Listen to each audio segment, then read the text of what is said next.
अब हम देखते हैं नेक्स्ट टॉपिक राजपूत स्टेट। मध्यकालीन भारत में राजपूत स्टेट भी बहुत महत्वपूर्ण स्थान रखता है। जैसा कि हम अध्ययन कर चुके हैं पाल प्रतिहार और राष्ट्रकूटा के बारे में, तो जैसे ही प्रतिहार जो गुजरात और राजस्थान के एरिया में ब्रेकअप हो जाता है, तो फिर राजपूत स्टेट एग्जिस्टेंस में आती है नॉर्थ इंडिया में। बहुत सारे राजपूत स्टेट बनते हैं, जिनमें कुछ प्रमुख है गढ़वाल जो कि कन्नौज का है, चौहान, फिर मालवा का परमार, फिर सोलंकी वंश, फिर चंदेल और कलचुरी। लेकिन इन सबों में तीन महत्वपूर्ण थे। उनमें कन्नौज का गढ़वाल वंश, मालवा का परमार वंश और अजमेर का चौहान वंश। ये ज़्यादा महत्वपूर्ण यहाँ पर होने वाला है। तो इनके बारे में थोड़े इम्पोर्टेंट के बारे में डिस्कस करेंगे और फिर नागरा स्टाइल जो टेम्पल आर्किटेक्चर का है उसके बारे में डिस्कशन करेंगे, फिर टॉपिक खत्म करेंगे। तो हम सबसे पहले बात करें गढ़वाल वंश की। तो गढ़वाल वंश के फाउंडर के रूप में यशो विग्रह को माना जाता है, लेकिन हमें उस पर ज़्यादा डिस्कशन करना नहीं है। हमें बस याद रखना है इसमें एक महत्वपूर्ण लास्ट जो और महत्वपूर्ण राजा था कन्नौज के गढ़वाल वंश के, वो तो जयचंद्र था।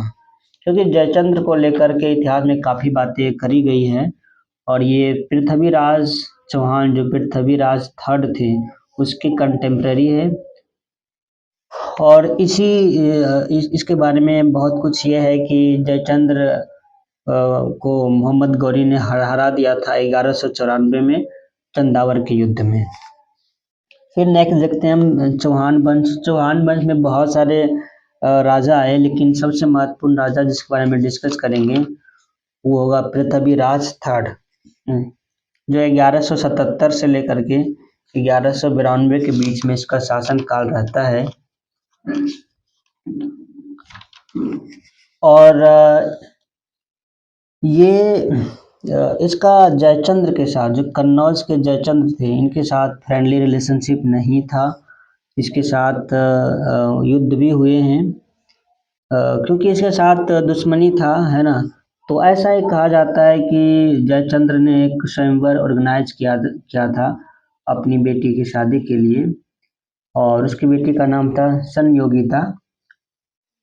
लेकिन उसमें सभी राजा को इनवाइट करता है, पृथ्वीराज चौहान को इनवाइट नहीं करता है। फिर भी पृथ्वीराज चौहान उसकी बेटी को भगा ले जाने में बलपूर्वक सफल होता है और इस वजह से दोनों में दुश्मनी हो जाती है। तो इस तरह से कुछ चीज़ें वहाँ पर चलती हैं। इसके अलावा हम पृथ्वीराज चौहान के बारे में ये बातें याद रख सकते हैं कि इसी के थीम पर मतलब पृथ्वीराज के नाम से दो पुस्तकें भी लिखी गई है। उसके कोर्ट के दरबारी ने लिखा है, उसके कोर्ट पोएट थे जयंका, जिसने लिखा है पृथ्वी राज विजय नाम का पुस्तक लिखा है। एक ग्रेट पोएम है, ये पोएम एक्चुअल में है। और चंद्रवरदाई जो कि उसी के पृथ्वीराज चौहान के दरबार में रहते थे कवि, उसने लिखा है पृथ्वीराज रासो। पृथ्वीराज चौहान ने 2 युद्ध भी लड़ा है मोहम्मद गौरी के साथ। प्रथम जो युद्ध लड़ा गया था मोहम्मद गौरी के साथ 1191 में फर्स्ट बैटल ऑफ तराइन, जिसमें पृथ्वीराज चौहान ने मोहम्मद गौरी को हरा देता है। और दूसरा युद्ध होता है 1192 में battle of Tarain, second battle of Tarain, जिसमें पृथ्वीराज चौहान की हार होती है, उसको पकड़ के जेल में बंद किया जाता है और बाद में उसकी हत्या कर दी जाती है। तो इस तरीके से प्रथम बैटल ऑफ तराइन में पृथ्वीराज चौहान हारता है, पृथ्वीराज चौहान जीतता है और मोहम्मद गौरी हारते हैं, और फिर मोहम्मद गौरी को वो जीवन दान देता है। तो दोबारा से सेकेंड बैटल ऑफ तराइन होता है, जिसमें बदला लेने के लिए जयचंद्र ने उसको साथ देता है, और इस तरह से जयचंद्र के धोखे की वजह से ये पृथ्वीराज चौहान की हार हो जाती है। मोहम्मद गौरी जीत जाता है 1192 में, सेकेंड तराइन युद्ध में, और इस तरह से मुस्लिम शासन की स्थापना का एक स्टार्टिंग पॉइंट स्टार्ट हो जाता है। और लेकिन 1194 चंदावर के युद्ध में मोहम्मद गौरी ने जयचंद्र को भी हरा देता है, उसकी हत्या कर देता है। तो इस तरह से हमने मुख्य जो राजपूत स्टेट थे इसके बारे में डिस्कशन कर लिया। अब हम आगे इसके बारे में थोड़ा सा चंदेल के बारे में जान लेते हैं, क्योंकि चंदेल के बारे में ऐसा कहा जाता है, चंदेल के बारे में, कि वो ग्रेट बिल्डर थे। और खजुराहो टेम्पल जो मध्य प्रदेश के छतरपुर में है, उसमें उन्हीं के बनाने का योगदान कहा जाता है कि उन्हीं का योगदान है इस बिल्डिंग में। और खजुराहो की बात करें, मध्य प्रदेश का खजुराहो, तो जैन और ब्राह्मण धर्म से संबंधित हैं। यहाँ तक कि यशोवर्मन बिल्ड किया था, जो कि चंदेल राजा थे, एक बहुत बड़ा मतलब खजुराहो में एक मंदिर, बहुत बड़ा मंदिर बिल्ड किया था, जिसको कहा जाता था चतुर्भुज टेम्पल।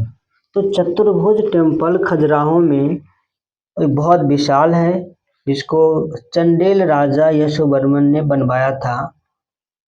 और उस चतुर्भुज मंदिर जो है, उसके अंदर विष्णु जी के मतलब मूर्ति लगाए गए हैं।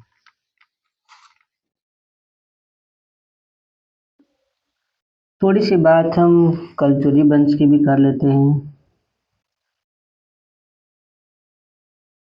कलचुरी वंश के बारे में बस इतना सा याद रखनी है कि कलचुरी वंश के जो प्रथम और रियल संस्थापक थे, काकाला प्रथम के रूप में थे।